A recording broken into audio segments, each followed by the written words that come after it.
Paul George told Bleacher Report that he will not tell the Thunder before the trade deadline if he plans to leave.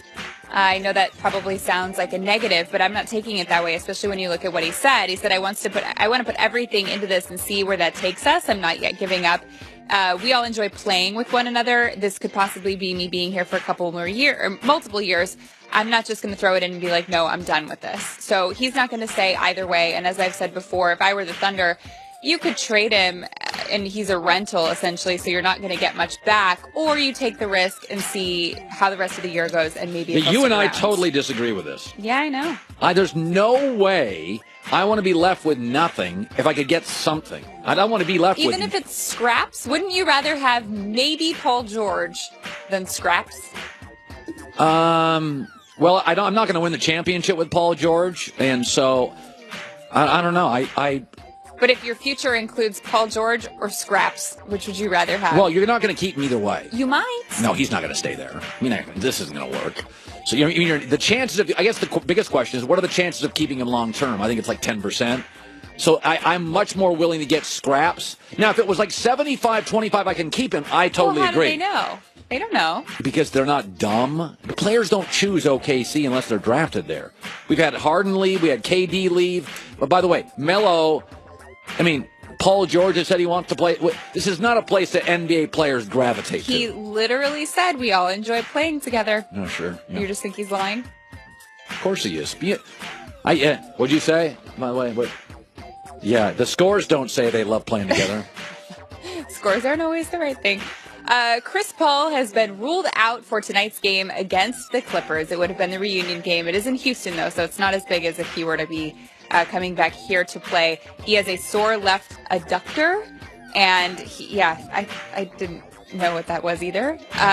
But the injury, he had this injury at the Lakers game, which they lost, and that ended Houston's 14-game winning streak. They were doing really well, but now Chris Paul's going to be out for this, which would have been interesting to see him play against his old team. But I think it's going to be even better to watch him play for the first time against the Clippers in LA. Yep. That'll be a big one.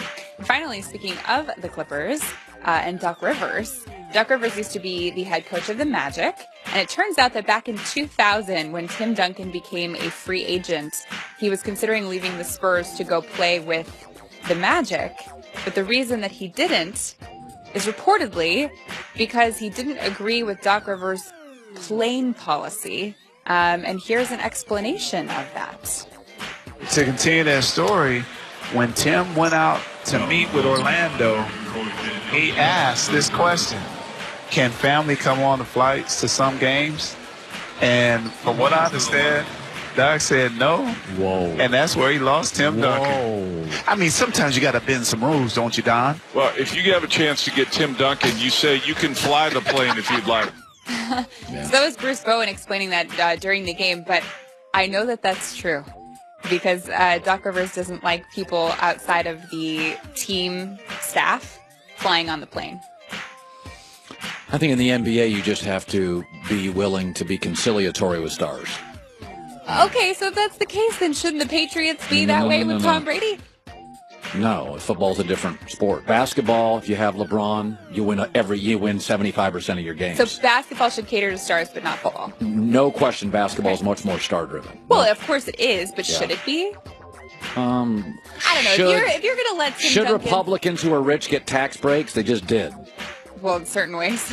Yeah, it's just shoulda. It doesn't really matter. But what's happening in life matters. And in the NBA, you have to cater to stars. It's just, be the Memphis Grizzlies and don't, or be the Warriors and do. Let's play the game. It's like in society. Being nice and sucking up to people in authority is better than trying to be, a little brown-nosing at work doesn't kill you. Inviting the family on the plane, though, that could get out of hand. No, there's no question. That's why Doc doesn't like it. I'm not a big fan of that.